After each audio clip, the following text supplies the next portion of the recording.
поймала себя на том, что уже глаз замылен до такой степени.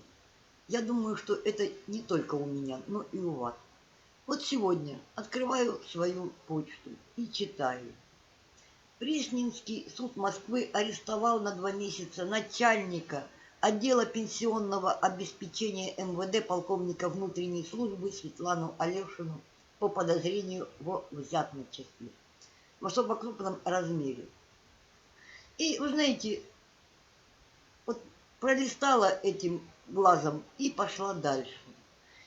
Мы до такой степени привыкли к тому, что руководители высшего звена воруют, берут взятки. Мы привыкли и считаем уже это нормой. Это ведь страшно. Как это страшно? Нас приучили, что взятка, но не просто взятка, а у руководителя высшего звена это нормально. Это вы, не дай бог, дадите гаишнику 1000. Посудят и вас, и гаишника. А вот руководители высшего звена это все нормально. И в то же время я слышу, как свистит наш господин Гарант. Вот он опять просвистел о том, что надо бы, да, надо бы работягам повысить заработную плату. И что-то там промямлил о том, что высококвалифицированные рабочие. Он вообще понимает, о чем он говорит? Вы сначала сломали все заводы, фабрики. Вы сделали так, чтобы это было как после войны. У меня напротив завод.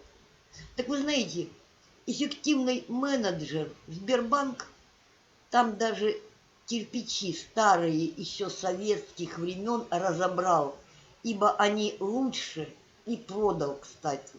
Мне же продал, да, я тут кое-что строила. Так вот, вы сначала заводы распродали и сломали. Потом вы специальные технические училища, техникумы, как раньше назывались, все позакрывали. Инженер у нас сейчас вообще, по-моему, не слышно этого слова нигде. О каких высокотехнологичных работягах говорит Путин, я не знаю. Так вот, Путин еще просвистел о том, что они наконец-то создали механизм. Вот прикиньте, 30 лет прошло, а они наконец-то создали механизм и какую-то там, комиссию, которая теперь будет разбираться, как же работягам повысить заработную плату. Я так думаю, что нам еще лет 30 надо подождать, когда эта комиссия все-таки, может быть, к какому-то выводу и придет. Свистит наш президент. Я бы сказала, что художественно свистит, но, увы, совсем не художественно. Ложь в каждом свистке. Пишите свои комментарии, ставьте лайчики, если понравилось. Конечно же, подписывайтесь на мой канал.